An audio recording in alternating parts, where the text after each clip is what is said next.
এগুলো কি আনছস? কেন? আপনার জন্য খাবার নিয়ে আসছি। ওই কুত্তা, এগুলো খাবার নাকি অন্য কিছু? হ্যাঁ, একটা কুত্তাও তো এই খাবার মুখে নেবে না, আর তুই আমার জন্য এই খাবার আনছিস? আপনি তো চাইলেন এই খাবার, তাই আনলাম। ওই, তোকে আমি আনতে বলেছি যেটা সেটা না এনে আবার অন্যটা এনে বলছিস সেটা এনেছি। তোকে এখানে আনাটাই ভুল হয়েছে। প্লিজ আপনি রাগ করবেন না, আমি আবার খাবার আনতেছি। যা, তাড়াতাড়ি যা। আর যদি এবারও খাবারটা যদি খারাপ হয় তাহলে তোর কপালে খারাপই আছে। আচ্ছা ঠিক আছে। আমি আবার রান্না করতে গেলাম, গিয়ে আবার সেই খাবারটা রান্না করলাম, করে বর্ষার রুমে নিয়ে গেলাম। এই নিন আপনার খাবার। এবার যদি ভালো না হয় তাহলে তোকে যে কি করব।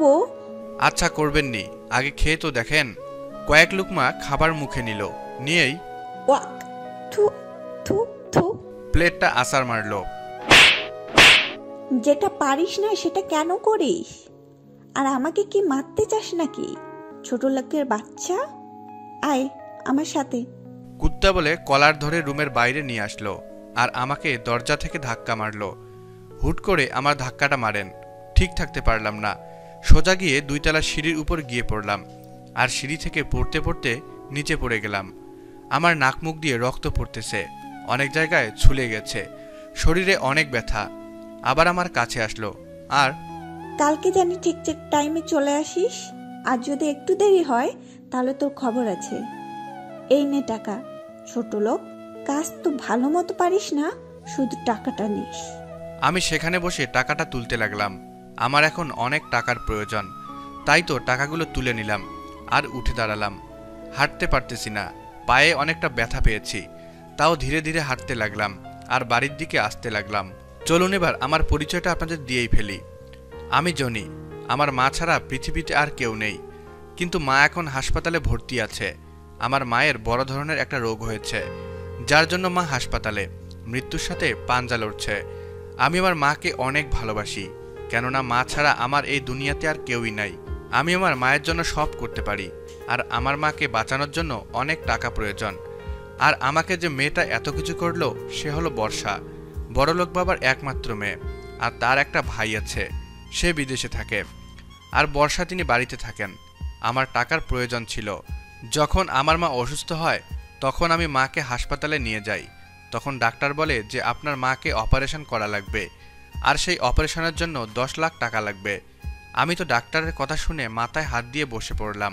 তারপর আমি বর্ষা ম্যাডামের বাড়িতে কাজের জন্য যাই, আর বর্ষার বাবা আমার সকল কথা শুনে আমাকে বলে, আমি দিতে পারি তোমার মায়ের সকল চিকিৎসার খরচ, কিন্তু তার বদল আমার মেয়েটার জন্য একটা পার্সোনাল অ্যাসিস্ট্যান্ট দরকার, আর সেটা হবে তুমি। না না সমস্যা নাই, আমি তাতেও রাজি। কিন্তু দেখো, আমার মেয়েটা কিন্তু অনেক রাগী, তোমার সাথে কিন্তু অনেক খারাপ আচরণ করতে পারে। না না সমস্যা নাই, আমি তাতেও রাজি। আচ্ছা ঠিক আছে। তারপর আমাকে বর্ষার সাথে পরিচয় করে দেন, কিন্তু বর্ষা আমাকে একদম দেখতে পারে না। প্রথমে আমাকে তার সাথে নিতেই চাইছিল না, কিন্তু তার বাপে অনেক করে বলায় পরে রাজি হয়, কিন্তু সব সময় আমার সাথে খারাপ আচরণ করে। আমি খোঁড়াতে খোঁড়াতে বাড়িতে আসলাম, এসে ফ্রেশ হলাম। ভালো মতো ফ্রেশ হবার কারণ হলো মাকে দেখতে যাব, যাতে মা না বুঝে আমি কষ্টে আছি।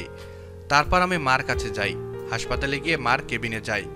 মা আমাকে দেখে 2 হাত বাড়িয়ে দিলেন। আমি গিয়ে মাকে জড়িয়ে ধরলাম। মা আমাকে শক্ত করে জড়িয়ে ধরে কান্না করে দিলেন। বাবা, তুই দিনে দিনে এত শুকিয়ে যাইতেছিস কেন? কই না তো মা, আমি ঠিক আছি। তুমি আগে বলো, তুমি কেমন আছো? আমি তোকে ছাড়া কেমনে ভালো থাকি? তুই আইসোস, এখন ভালো আছি। তারপর রাতে আমি মার সাথেই ছিলাম।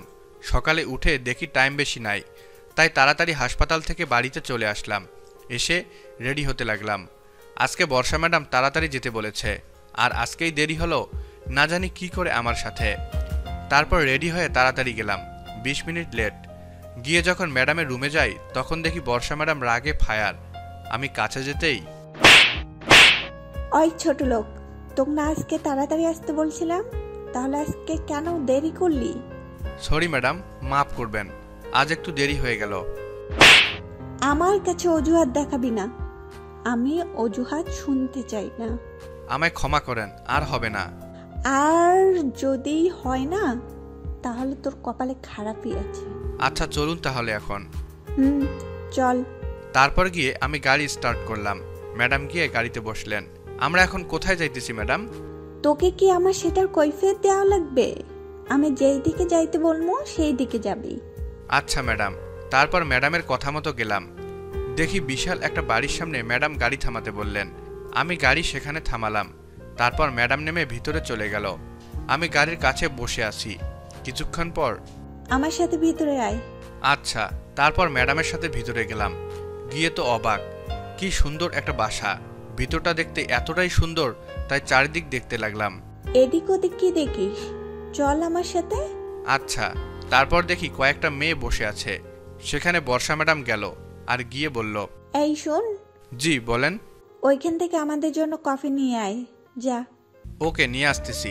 তারপর সবার জন্য কফি আনতে গেলাম। সেখানে 9 জন মেয়ে বসা ছিল। দেখতে মাশাআল্লাহ সবাই অনেক সুন্দর। আমি কফি নিয়ে আসি আর সবাইকে দিতে থাকি। সবার লাস্টে যখন কফি আনি তখন দিতে যাই, তখন একজন মেয়ে আমাকে ল্যাং মারে। আমি ভারসাম্য ঠিক রাখতে পারি না, তাই কফি গিয়ে পড়ে বর্ষা ম্যাডাম আর রিমার ওপর। রিমা হচ্ছে বর্ষা ম্যাডামের বান্ধবী। তাদের ড্রেস নষ্ট হয়ে যাওয়ায় তখন আমার কাছে এসে, এই তুই এটা কি করলি ছোট লোক? না মানে ম্যাডাম। ছোট লোক দেখে চলতে পারোস না? তোকে এখানে ডাকাটাই ভুল। তখন আমার কলার ধরে টানতে টানতে বাসার বাইরে নিয়ে আসে। এসেই সাজরে ধাক্কা মারে। আমি গিয়ে শক্ত একটা কিছুর সাথে ধাক্কা খাই, যার ফলে আমার মাথাটাই ফেটে যায়। ছোট লোক কখনো ভালো কোনো জিনিস দেখতেই পারে না। থাক তুই এখানে, ছোট লোক একটা। আমি সেখানে দাঁড়িয়ে থাকি। কান্না করা যাবে না, মাথায় অনেক ব্যথা করতেছে। বর্ষার হাতে চর আর ধাক্কা মারার কারণে মাথাটা ফেটে গিয়ে রক্ত পড়তেছে। আমি মাথায় হাত দিয়ে ধরে গাড়ির কাছে গেলাম। গিয়ে গাড়িতে বসলাম। আমার অনেক খারাপ লাগতেছে।